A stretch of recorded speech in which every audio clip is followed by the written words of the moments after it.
বাদাম দিচ্ছি, বাদাম বাদাম হচ্ছে, বাদাম বাদাম যাচ্ছে, বাদাম দিয়ে ভালো করে ফাটতে হবে। ভালো করে ফুটে তবে বাদাম কিশমিশ দিয়ে দেয়, আবার নারকোল। নারকোল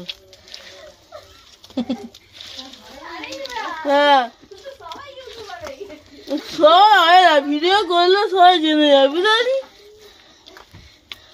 গরম মশলা,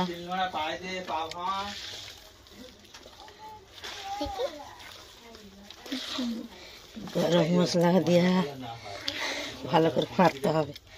ফেটে তবে তালের বড়া করতে হবে।